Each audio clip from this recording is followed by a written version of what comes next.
Hey everyone, welcome back to the fish room. So there have been a lot of changes around here recently.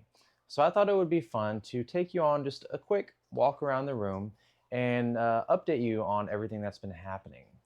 Most of the changes that we're going to look at today are due to our plans to build a 1,000-gallon aquarium, a 1,000-gallon plywood aquarium. So a lot of what we've done has been in preparation of that. But there's been a few other things too happening. So I'm just going to take you around real quick. And this is going to be a bit of a behind the scenes look, honestly, because we're going to look at all the infrastructure that I've had to tweak. And honestly, I've been so busy with this stuff. Frankly, the tanks aren't up to my usual standards for video tours. So please bear with me. I know they don't look the way they usually do. Um, but yeah, I'll take you around and let's go ahead and get to it. Full disclosure, this isn't just a fish room update. There's also some big news about the channel that I'm going to share with you guys at the end of this. So I kind of wanted to do this update. Partially I wanted to do it just to get everyone on the same page, get everyone up to speed on what's been going on before I then kind of share the news. And the change, it will be good for the channel and all of us long term, but it will cause some big disappointments in the near term. So we're going to get to that. I'm going to tell you what that is. But first, why don't we go ahead and start by talking about the 1,000-gallon plywood aquarium. This, as some of you may know, used to be four 75 gallons and two 60-gallon tanks. Those have been moved to make a whole mess of open space here. Those were moved to this side over here. So you can see those are the two 60 gallons. Those are the tanks, the DIY tanks that I made. We got the four 75s. I did have to move a lot of infrastructure to accommodate this because I have all my tanks on drain lines to make it easier to do water changes. I can just come over here and I just open this valve and the tank drains down to about the halfway point and it goes into this pipe, this PVC pipe that I have running the length of the perimeter of the room, or at least I do now. This didn't used to be here. I had to build this. And it wasn't like a ton of work, but it was definitely some work. So I got the drain lines, and it also ties into an overflow line so that it's impossible for me to overflow a tank. If I drain a tank and then start refilling it and walk away, it'll just kind of overflow to the same drain line. So we got the 475s here. And then I also, had to add extra air lines. So I have the whole fish room on a central air pump here. This is a pretty high capacity linear piston air pump. I got this from Gemco. It's a great website for fish room supplies. So I have this PVC pipe running the perimeter of the entire room. And I've had that for a while, but I had to drill and install new air lines coming out of it to accommodate these tanks. And that was a bit of a pain too. Same kind of story here with these 260 gallons. I also had to install some extra airline tubing. And on the note of air pumps, this is the same pump that has been operating in my fish room for a long time.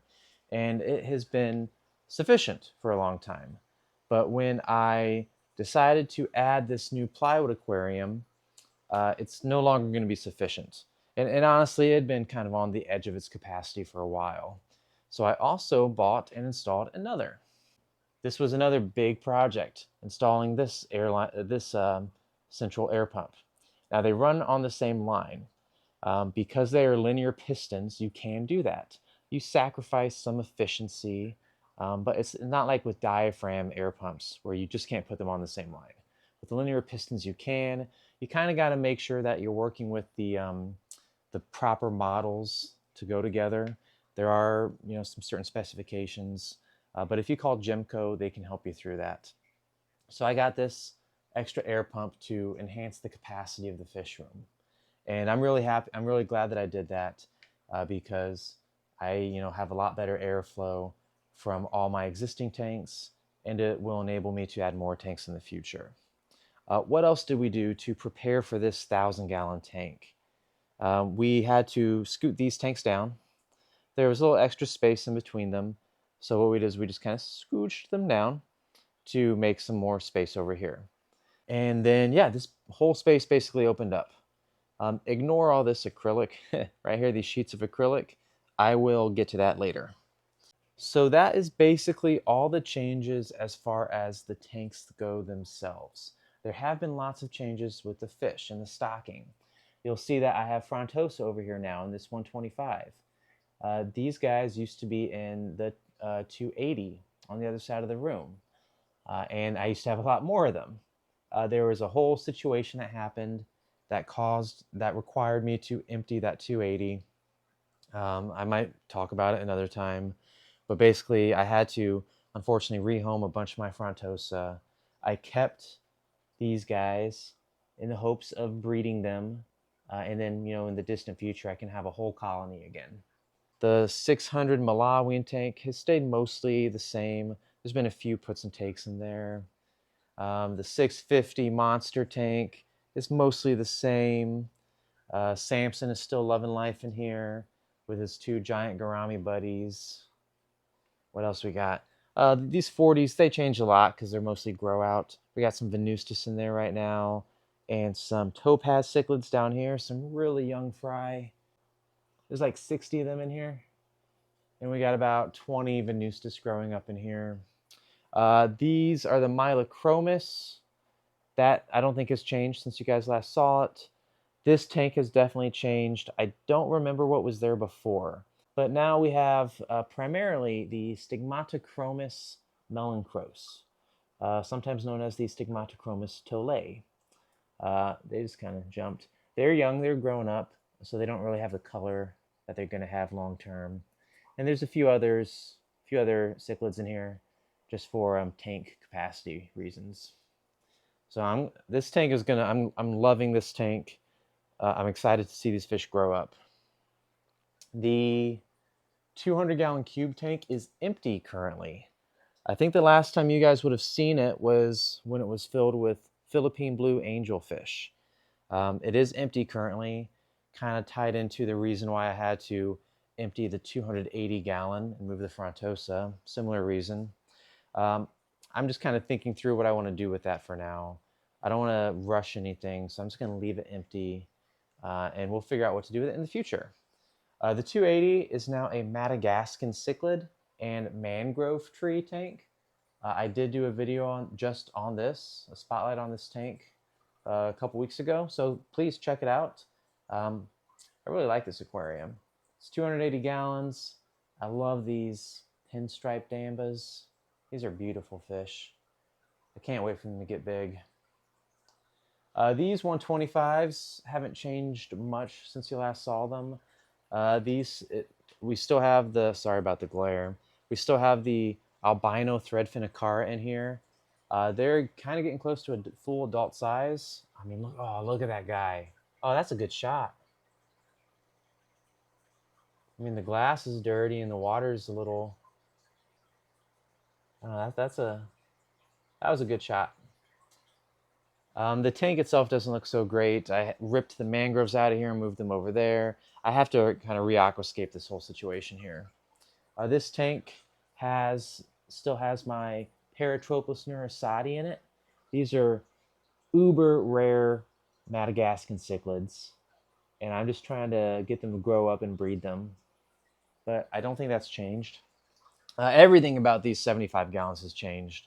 Just real quick, we have juvenile Mylochromis anaphermis. We have juvenile lemon jake peacocks in here, about 15 of each, I think.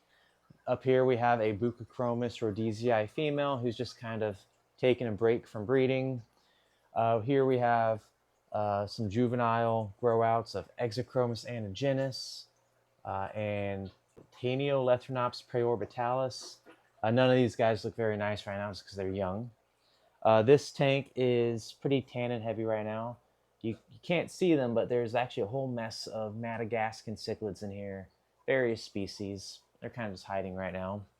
Over here, we still have, in the 60-gallon, the Danakillia shukare.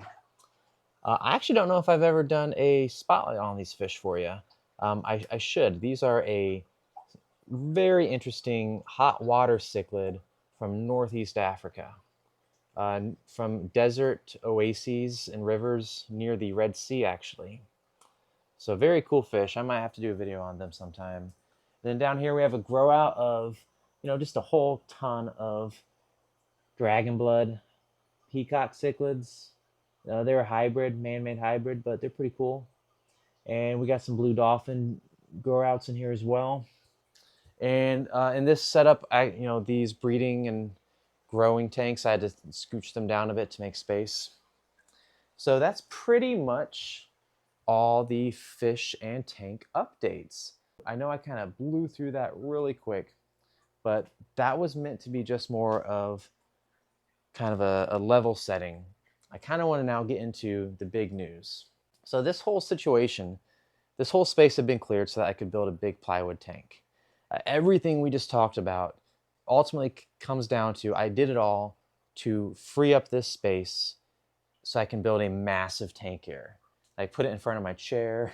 Like imagine how amazing a massive tank would be right there. At one point we were kind of still deciding between 900 gallon and 1,000 and like what we would put in it. I eventually decided to go with 1,000 gallon.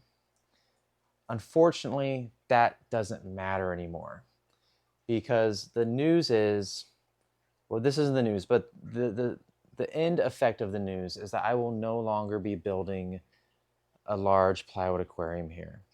It sucks. It stinks because I've already purchased all the supplies. This is some footage of me actually receiving the glass at the shipping yards. So this had actually been in the works. This was gonna happen. But hey, why aren't we gonna have a plywood tank there? And hey, while I talk, I'll just, give you some footage of some pretty fish. That way we're not just staring at a blank wall. Oh, look at that Buccochromis rhodesii. This is a male. Oh, I love these fish. Here's a couple more. Okay, but while we look at these fish, I'll tell you the news. In my personal life, YouTube isn't a job or anything for me. It's just a hobby. Don't make any money off of YouTube. So I have to have another job. I have, my real job, and I've recently gotten a new job. So I've changed positions. That doesn't really matter to you guys. I know it's kind of boring information, but what it means is I'm eventually going to have to move houses. I don't have to move houses immediately, but probably within the next year, I'm going to have to move houses. And how that affects the channel is moving with this many fish and these giant tanks. That is going to be quite an endeavor. So it really doesn't make sense for me to build, because by the way, I have just a very narrow switchback staircase. This is I can't get my large tanks up that staircase. All these aquariums, these big ones, I built them in place down here. The glass panels, I could I could barely fit just the glass down here as a single panel, let alone the entire tank it goes in. So it really doesn't make sense for me to build anymore, for me to build a 1,000-gallon plywood aquarium if I'm just going to have to destroy it and move within a year. It doesn't make sense anymore. I'm going to have to destroy all these tanks. This tank, that tank, this 200-gallon cube. These won't go upstairs. So I'm going to have to destroy them, pull the glass out, and I'll reuse the glass in the next house. I'll rebuild large tanks and I can, recycle the glass. But I won't be able to bring these tanks with me. So unfortunately, the glass, I have all the materials I have for this tank are just going to sit in my garage, and I will build it when we move into a new home. I don't know when that's going to be. It could be a whole year. I don't know, unfortunately. But I still need a big tank. I need a new tank because I have a lot of fish, like these fish, that are going to get so much bigger than what they currently are. So I'm going to need some more tank space. So what I have decided to do instead is build some new large acrylic aquariums. I'm going to build some more acrylic aquariums that are the exact same dimensions as this 280. Actually, no, not the exact. They're going to be a little bigger. They're going to be a little wider. So I'm going to build some new 300-gallon acrylic aquariums. They're going to be 8 feet long, about 28 inches front to back, and 26 inches tall. Because that size of tank, I've already tested it, is the biggest size that I can actually get up my staircase. So I can indeed build those aquariums, and I can set up a couple here now, and they can move with me. So that is what I have. I got all these acrylic sheets for, but I'm not going to show it on YouTube because I've never built acrylic aquariums. I've built tons of glass tanks, like this 225. I've built a bunch of plywood aquariums, like this 650 and this 600. But I've never built an acrylic aquarium, so this is going to be more of a learning experience for me. So I don't want to put that on YouTube. But maybe after I build a few of them, years down the road, at that point I will be experienced enough to share a video like that. But yeah, that's kind of the update, guys. I'm going to be moving at some point, and I will no longer be investing in tanks so large that they can't move with me. It stinks, I know, but long term it'll be great because whatever location I move to next, whatever house, I will only move there if it has more space than my current. And I'll be able to have more stuff to share with you guys. But that's kind of where we're at. I hope you enjoyed the rest of the updates, about the fish and everything. I love how a lot of these fish are growing up. I can't wait to see you guys next time with some more stuff from the fish room. Take it easy, everyone.